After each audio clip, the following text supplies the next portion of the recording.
जय जिनेन्द्र। बुद्धि वह नहीं जो दिखे, बुद्धि वह है जो समय पर मौन में भी बोल जाए। राजपाट से निष्कासित एक युवक जिसे सब मूर्ख समझ बैठे, पर वास्तव में वही था भविष्य का राजा। यह कथा है राजा शेनिक के चातुर्य की, धैर्य और सूक्ष्म बुद्धि की, जहाँ हर प्रश्न में अर्थ छिपा है और हर मौन में उत्तर। आइए सुनते हैं शेनिक का चातुर्य, देश निकाला से नंदश्री की प्राप्ति तक। जब शेनिक अपने राजगृह नगर से निकलकर जंगल में भूखा प्यासा भटक रहा था, तब उसे एक इंद्रदत्त नामक सेठ मिला। तो उसने उसका स्नेह पाने के भाव से उससे कहा, मामा जी नमस्ते, और उसके साथ चल पड़ा। पर यह सुनकर इंद्रदत्त को कुछ समझ नहीं आया कि इसने मुझे मामा जी क्यों कहा। थोड़ी ही देर बाद वे दोनों नंदीग्राम के सनपत के यहाँ पहुँचे, पर वहाँ से भी उन्हें अपमानित करके भगा दिया गया। इस तरह अपमानित भूखा प्यासा सैनिक इंद्रदत्त के साथ बौद्ध साधुओं के मठ में जा पहुंचा। बौद्ध साधुओं ने अपने अनुमान ज्ञान से सैनिक को भविष्य का राजा जानकर उससे उत्तम व्यवहार करते हुए कहा, आइए आइए नरश्रेष्ठ, पहले भोजन आदि से प्रसन्न होइएगा। यह आश्रम आपका ही है, यहाँ कुछ दिन रहकर इसे शोभित करें। सैनिक भी बौद्ध मठ में कुछ दिनों रहकर शिक्षा प्राप्त करने लगा। पर एक दिन बोधाचार्य ने कहा, आप बौद्धम स्वीकार कर लें, इससे आपको राज्य व सुख की निस्संदेह प्राप्ति होगी। बोधाचार्यों की सेवा, सहानुभूति व उपदेश से प्रभावित होकर सैनिक बौद्ध बन गया। अब वह बुद्धम शरणम गच्छामि का जाप करने लगा। सैनिक बौद्ध धर्म अपनाने के बाद दूसरे गांव जाते हुए मामा श्री इंद्रदत्त सेठ से बोला, मामा जी रास्ता बहुत लंबा है, क्यों ना हम जिह्वा रूपी रथ पर सवारी करें। परंतु मामा श्री कुछ न समझे और मौनपूर्वक अपने गंतव्य की ओर चलते रहे। चलते चलते उन्हें एक नदी मिली। जब वे उस नदी पार करने लगे, तब मामा श्री ने जूते उतार लिए और सैनिक ने जूते पहन लिए, जो अभी तक नंगे पैर चल रहा था। मामा श्री बोले तो कुछ नहीं, पर मन ही मन सोचने लगे, मूर्ख लगता है। नदी पार करने के बाद जब वे काफ़ी दूर चल दिए, तो एक वृक्ष के नीचे विश्राम करने के लिए रुके। वृक्ष के नीचे इंद्रदत्त ने छतरी बंद कर ली, जबकि सैनिक ने खोल ली। मामा श्री फिर मन ही मन सोचने लगे, यह कोई साधारण मूर्ख नहीं है, महामूर्ख लगता है। लोग तो धूप या बरसात में बस छतरी लगाते हैं, जबकि यह यहाँ खोल रहा है। आराम करने के बाद वे फिर चलने लगे। चलते चलते वे एक नगर में पहुँचे। माँ सैनिक ने पूछा, यह नगर उजड़ा हुआ है या बसा हुआ। इंद्रदत्त ने खिन्न स्वर में कहा, भांजे तेरा उत्तर तो नहीं मालूम, पर इतना अवश्य पता है तेरी बुद्धि उजड़ चुकी है, मूर्ख कहेगा। सैनिक इस प्रकार के अटपटे प्रश्न करते हुए आगे बढ़ रहा था कि तभी एक अर्थी को जाते हुए देखकर सैनिक बोला, मामा श्री यह मनुष्य आज मरा है कि जन्म से ही मरा है। परंतु सैनिक को मूर्खराज समझते हुए इंद्रदत्त आगे बढ़ रहा था। तभी उसे अपने गांव का प्रवेश द्वार दिखा। अतः वह बोला, मैं तो चला गांव, परंतु तू यहीं ठहर, कहीं जाना नहीं, समझे, किसी को भेजूंगा। सैनिक वहीं बैठ गया।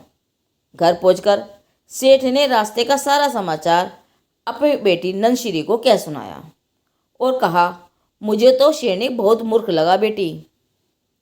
पिता द्वारा सैनिक के आचरण को सुनकर नंदश्री बहुत प्रभावित हुई। उसने कहा, पिताश्री वह मूर्ख नहीं, बहुत बड़ा विद्वान है, विद्वान। फिर उसने सैनिक द्वारा पूछे गए सभी अटपटे प्रश्नों के सार्थक और सटीक उत्तर दिए, जो कि इस प्रकार हैं। तुम्हें मामा कहकर वह तुमसे स्नेह चाहता था। जीवारथ का अर्थ है कथा कौतूहल करना, अर्थात बातें करते करते जाना। ऐसे ही जल में जूता न पहनने से कांटे पत्थर व सर्प आदि के काटने का भय रहता है। वृक्ष के नीचे छतरी न लगाने से पक्षियों की बीट गिरने का भय रहता है। ऐसे ही वही नगर बसा हुआ है जहाँ जिन मंदिर आदि हैं, और स्वाध्यायी दानी धर्मात्मा के मरने पर हाल का मरा हुआ और इनसे रहित जन्म से ही मरा हुआ है। यह जानकर इंद्रदत्त बहुत प्रभावित हुआ और नंदश्री ने बुद्धिमान सैनिक को बुलाने अपनी दासी को सब कुछ समझाकर भेज दिया। दासी भी नंदश्री के कहे अनुसार आपको मेरे स्वामी ने निमंत्रित किया है यह कहकर वापस आ गई। सैनिक सोचने लगा, यह तो ठीक है, परंतु उनका घर कहाँ है और किस जगह है? कमाल है, यह तो बता ही नहीं गई। अतः वह सोचने लगा। सोचते हुए ध्यान में आया, कान में ताल वृक्ष का पत्ता क्यों पहने हुई थी। वह घर का पता समझ गया और चल दिया घर की ओर। इधर नंदश्री सैनिक के आगमन की प्रतीक्षा करते हुए बोली, सुन सखी, कुमार के आने का समय हो गया है। दरवाजे पर मैंने जैसे करने को कहा था वैसा कर दिया। अब देखती हूँ वह कितना चतुर है। उधर सैनिक दासी के दिखाए संकेत को खोजने लगा। अरे, यही है ताल वृक्ष, उसी का पत्ता दासी ने कान में पहना था। यही घर है। जब सैनिक नंदश्री के द्वार पर आया तब फिर उसे एक और नज़ारा देखने को मिला, जिसे देखकर वह सोचने लगा, गजब है, अभी तो बरसात भी नहीं है, शहर में कहीं भी कीचड़ नहीं था, यहाँ ही क्यों है, और ईंटें भी रखी है, इन पर पैर रखूंगा तो गिरूंगा, हंसी होगी। अतः सैनिक कीचड़ में ही चलने लगा। यह देखकर नंदश्री आश्चर्यचकित रह गई। वाह, ऐसी चतुराई और कहाँ। फिर भी नंदश्री का मन नहीं भरा। अतः उसने दासी के साथ दरवाजे पर एक गिलास पानी भिजवाकर कहलाया कि हाथ पैर धोकर भोजन हेतु पधारे। सैनिक विचार करने लगा, कहाँ तो इतना कीचड़ और कहाँ इतना सा पानी, इससे कीचड़ धुल सकेगा। एक क्षण विचार कर सैनिक ने ताल वृक्षों के पत्तों व लकड़ी से खुरच कर कीचड़ साफ की और आधे गिलास पानी से पैर धोकर शेष पानी वापस कर दिया। महल में प्रवेश करने पर नंदश्री ने सैनिक से भोजन के लिए निवेदन किया। तब सैनिक ने कहा, हे देवी, मैं भोजन वही करूँगा जो मेरी प्रतिज्ञा के अनुसार बना होगा।